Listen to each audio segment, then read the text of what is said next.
Hello guys, welcome to Tani's vlog. ഇന്ന് ഞങ്ങൾ രണ്ടുപേരും ഞാൻ എൻ്റെ ഹസ്ബൻഡിനെ പിടിച്ചിരിക്കുകയാണ്. കാരണം എന്താ വെച്ചാൽ ഞങ്ങൾ ദൃശ്യം 3 മൂവി കണ്ടു. അപ്പോൾ അതിൻ്റെ ഒരു റിവ്യൂ പറയാമെന്ന് വിചാരിച്ചു. ദൃശ്യം 1ഉം 2ഉം കമ്പയർ ചെയ്യുമ്പോൾ ദൃശ്യം 3ൽ 1ൻ്റെയും 2ൻ്റെയും അത്രയ്ക്കൊരു സർപ്രൈസ് ഇല്ല അല്ലേ? സർപ്രൈസ് കുറെ ഉണ്ട് ഇതില് 3ല്. പക്ഷെ രണ്ടും വ്യത്യാസമാണ്. മറ്റേതിൽ ആദ്യം എന്താണ് ആകാൻ പോകുന്നത് എന്നൊക്കെ നമുക്ക് അറിയാൻ പറ്റുമായിരുന്നു. ഇതിലൊന്നും അറിയില്ല. അതായത് കാമായിട്ടുള്ള സർപ്രൈസ് ആയിരുന്നു. മറ്റേതിൽ തന്നെ സഹദേവൻ ഇപ്പം വരും, അങ്ങനെ ഇടിക്കും കുത്തും, അങ്ങനെ ഇരിക്കലായിരുന്നു. അതിലെല്ലാരും സ്ട്രഗിൾ ചെയ്യുന്നുണ്ടായിരുന്നു, ഫുൾ ഫാമിലി.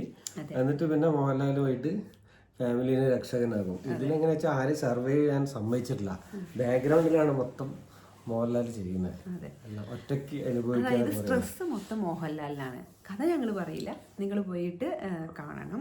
അപ്പോൾ പിന്നെ അവർ പൈസ മുടക്കി മൂവി എടുത്തത് വെറുതെ ആയി പോകില്ലേ.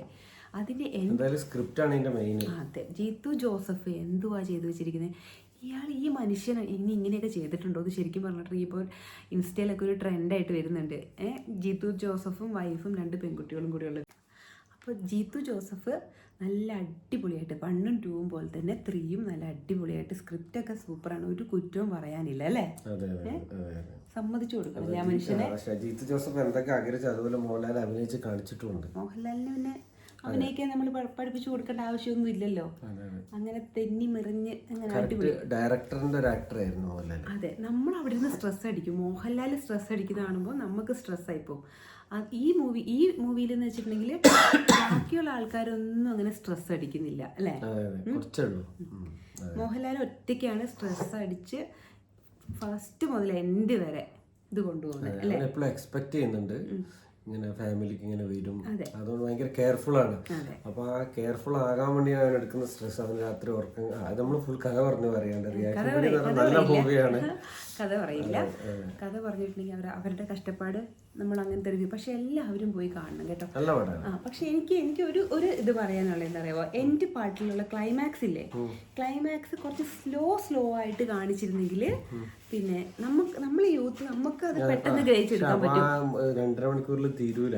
എന്നാലും ഒരു 10 മിനിറ്റ്സും കൂടെ എക്സ്ട്രാ വെച്ച് കുറച്ചൊരു ഡിലേ ആക്കണായിരുന്നു. അല്ല പടം എല്ലാം നമുക്ക് പിന്നെ എക്സ്പെക്ട് ചെയ്ത് എന്തോ കാണാനുണ്ടെന്നുള്ള ഒരു ഇതുണ്ടായിരുന്നു. അതല്ല, അത് മാത്രമല്ല കുറെ ആൾക്കാർക്ക് മനസ്സിലായില്ല ക്ലൈമാക്സിൽ ഇതെന്താ സംഭവിച്ചെന്ന്.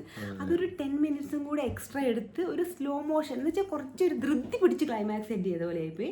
അത് ഒരു കുറച്ചും കൂടി ഒരു സ്ലോ ആയിട്ട് എടുത്തിരുന്നെങ്കിൽ കുറച്ച് അടിപൊളിയാണ്. അതെ, വയസ്സായ ആൾക്കാർക്കൊന്നും മനസ്സിലാവില്ല. ഞങ്ങളുടെ കൂടെയുള്ള ആൾക്കാർ ഇപ്പം അവിടെ ഞങ്ങൾ ഫിലിം കണ്ട് ഇറങ്ങുമ്പോൾ തന്നെ പലരും ചോദിച്ചിട്ടുണ്ടെങ്കിൽ എന്തുവാ ക്ലൈമാക്സ്, എന്താ മനസ്സിലായില്ലല്ലോ എന്ന് ചോദിക്കുന്നുണ്ടായിരുന്നു അല്ലേ? അപ്പോൾ അതും കൂടെ ഒന്ന് നോക്കിയിരുന്നെങ്കിൽ ദൃശ്യം ഒരു കിടുക്കാച്ചി പടം ഒന്നും പറയാനില്ല. ദൃശ്യം 4 എന്തായാലും വരും. അതേ ഒരു എൻഡിലാണ് അവർ ക്ലൈമാക്സ് കൊണ്ടുവച്ചിരിക്കുന്നത്. നമ്മൾ വിചാരിക്കും ദൃശ്യം 3യോടെ നിർന്നു, പക്ഷെ ഇല്ല, തീർന്നിട്ടില്ല. ദൃശ്യം 4 ഉറപ്പായിട്ടും ഉണ്ടാവും. അങ്ങനത്തെ ഒരു എൻഡിങ് ആണ് ആ പടത്തിന് കൊടുത്തിരിക്കുന്നത് അല്ലേ?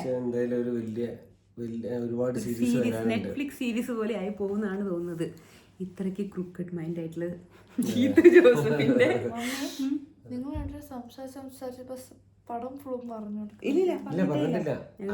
സംസാരിക്കുമ്പോൾ നമുക്ക് കഥ പറഞ്ഞിട്ടില്ല.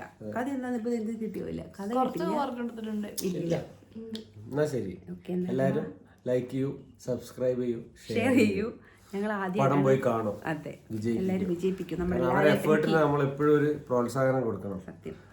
ആമസോണിലൊന്നും വരാൻ വേണ്ടി കാത്തിരിക്കുന്നത് തിയേറ്ററിൽ തന്നെ പോയി കാണിക്കണം. അതിന്റെ ചില വിഷ്വൽസ് ഒക്കെ എന്ന് വെച്ചാൽ ബാക്ക്ഗ്രൗണ്ട് സൗണ്ടും ഇങ്ങനെയൊക്കെ ആയിട്ട് നമുക്ക് അതിലിങ്ങനെ മുഴുകിയിരിക്കണം. എന്നാലും അതിന്റെ ഒരു ത്രില്ലിംഗ് ഉണ്ടാവും. തിയേറ്ററിൽ തന്നെ പോയി കണ്ടാലാണ്.